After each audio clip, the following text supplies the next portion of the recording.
Melb Cup of 1999, big crowd hanging around. This year, as you would, just sit there and sun yourself and have another couple and then maybe wander away. Maybe you need to get out. The toppy, Brave Chief, is going to be running his last race today, win or lose, and he's at $12.20.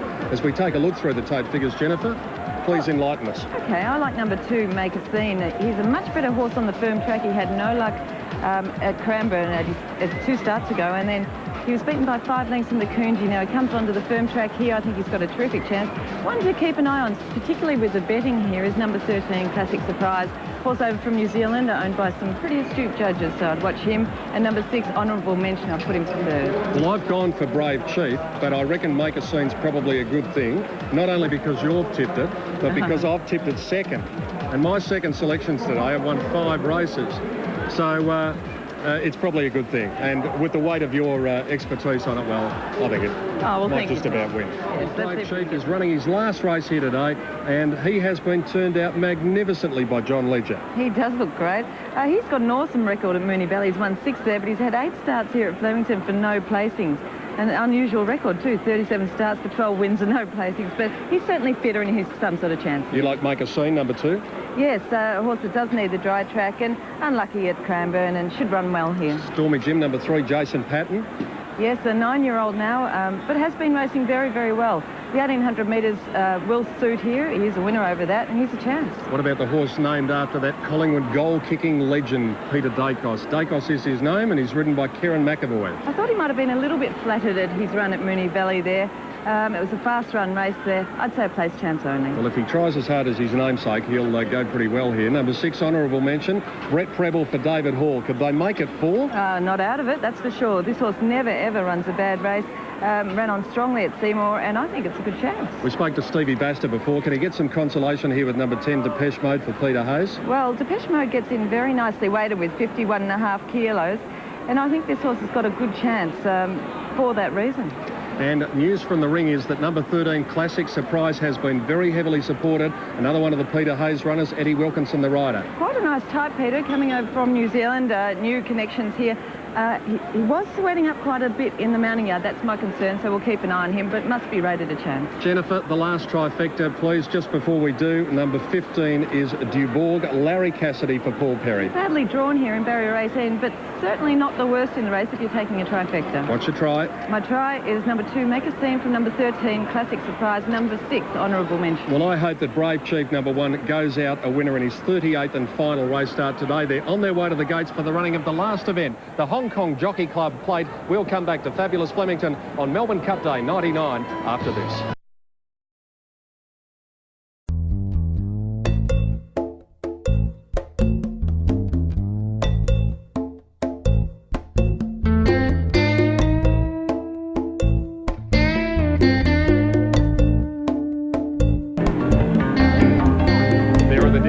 As they stand at the moment for the Hong Kong Jockey Club Plate, Make a Scene in contention along with Stormy Jim. Honourable Mention, Depeche Mode, the favourite at $4 even. Over the page, look at these pools. There's $2 million in the combined pool here. And amongst the main chances, Classic Surprise, which has been the medium of very good support, as you can see from our move there.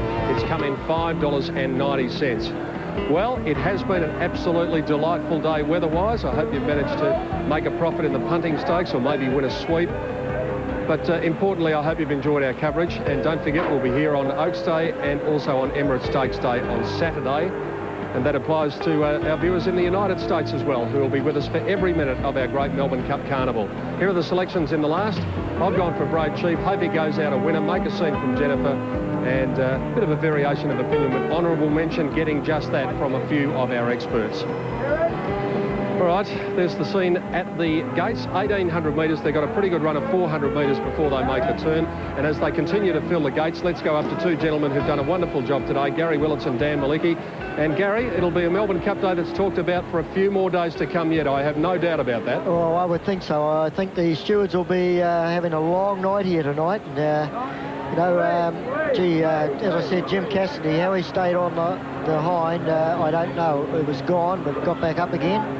But, as I said, if Central Park came out here as a travelling mate from Cape Tara, how good is that horse? Like, we might see a lot more of that one, Danny. run 4th in the World Cup in Dubai earlier this year, so he certainly had Group 1 form, Gary. The query with most of the runners was getting the 2 miles, but it was a terrific effort. But they all acquitted themselves quite well, the import horses. Now, De Burgh is ready. Sirinel goes in. They're all set for the last event on Melbourne Cup Day. Depeche Mode drawn barrier 1. And they're racing. Jumped OK, Depeche Mode from honourable mention, Brave Chief in search of the lead. Royal Centuric going forward. And also handy to them, Knightly Sword and Blazing Sun. They're all going up towards the lead. Stormy Jim in about 7th or 8th spot on the early part. Kana Square around it, then Sirinel. They were followed by Make a Scene, De Burgh getting back a little bit. And they were followed by, on the inside, Classic Surprise of De Burgh. The Barded Bride's about 5th last on the outside of Make a Scene. And back to the tail, Star Sphere, and Goodwood settles last. Brave Chief is the leader, settles a length and a half to Royal Centuric. And in 3rd spot was Knightly Sword. Depeche Mode 4th on the inside of honourable mention. Blazing Sun's trapped out 3 wide. A length away, Stormy Jim in the green colours with a white cap. And then Dacos with the red sleeves and cap back on the rails, about 5 lengths off the lead. 2 lengths away then to the Barded Bride. On the inside of it was Sirinel, another 2.5 to Make a Scene. De Burgh on the outside of Star Sphere, Classic Surprise, and Goodwood is last of all. Approaching the 800 metres, Brave Chief, a length and a half to Royal Centuric. Knightly Sword around honourable mention, and then Depeche Mode. Next is Stormy Jim, Blazing Sun, Kana Square up there in the middle with Dacos, and then Sirinel as they turn for home. Make a Scene's about 6 off the lead, but warming up from the Barded Bride, Classic Surprise, Star Sphere, De Burgh, and Goodwood last. Turning into the straight at the 500. Honourable mention going up on the outside of Brave Chief. Depeche Mode hasn't left the fence. Dacos into the clear, then Sirinel. It's honourable mention going up to Brave Chief and Depeche Mode at the 300, then Dacos. Further out, Sirinel. Make a Scene runs on. Depeche Mode gets the run though. Depeche Mode got a half in front of honourable mention. Sirinel making up ground, but it's Depeche Mode in front of Sirinel and honourable mention, but Depeche Mode's clear. Sirinel into 2nd spot, but Depeche Mode wins the last. Depeche Mode first, Sirinel 2nd, 3rd close between honourable mention and Make a Scene, and then came Dacos. Next came Kana Square from Classic Surprise and Brave Chief. The Barded Bride, Goodwood passed a few from Royal Centuric, then Star Sphere, Stormy Jim, Blazing Sun, De Burgh, and Knightly Sword back at the tail. Oh, beautiful ride by Stephen Basta here, Dan. Depeche Mode, he was back on the fence. He never left the fence. He got runs everywhere, and that's what's won the race for him. Great 10, ride. 12, and 6 gets 3rd after the photo, honourable mention. Yes, here he is. He's got the run up inside Brave Chief here, ridden by Damien Oliver, but it's all the way in the run. He just kept working along, waiting for runs. You can see here, it's great for Stephen.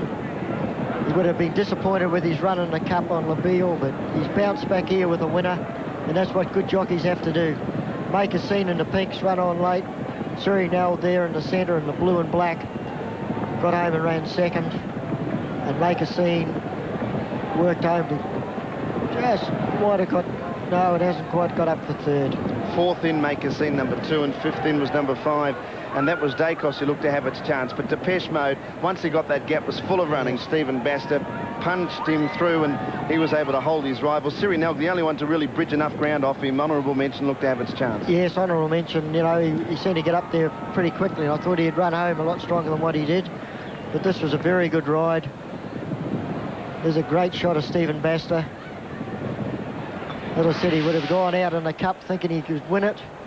Was disappointed, evidently got in quite a bit of trouble. And then now he's bounced back with a winner. He's noted for his smile, Stephen Basta.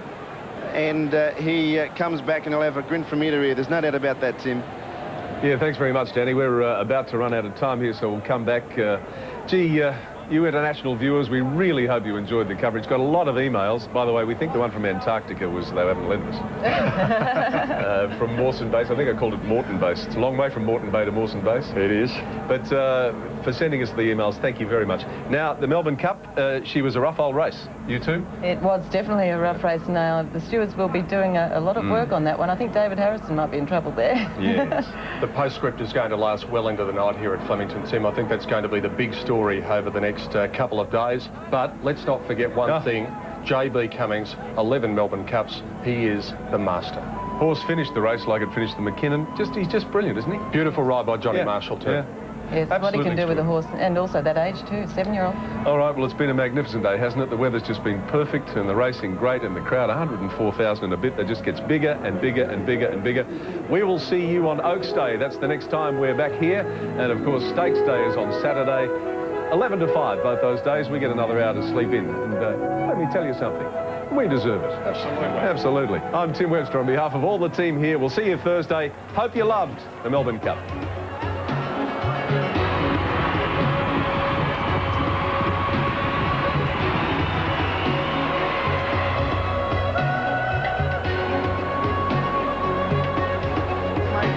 About 5 lengths off the lead. Next is Laha, Sky Heights on the rails. Around them wide was Rebor, and they were followed by Yavana's Pace. Mar at 4, making a dash around the outside was Brew, and also Figurehead wide. Well back was Arena coming to the turn from Bohemoth, and then came well back was Lady Elsie to the bend. Skybo, Yavana's Pace. There's one that's lost the rider there coming to the home bend. Could well have been it. Yavana's Pace as they turn for home. Layfields back last at Central Park in front. Zarzabel going up on the outside. The Warrior on the rails, and Travelmate getting a run through. Central Park's in front of Rogan Josh. Travelmate getting a run behind, trying to come through. Rogan Josh going up to Central Park. Down on the inside, the Warrior, Zarzabel, then Lahar in second coming. Central Park, Rogan Josh. Down on the inside was the Warrior. It's Central Park and Rogan Josh. Rogan Josh, the outside part's got his 11th cup. Rogan Josh has won the cup.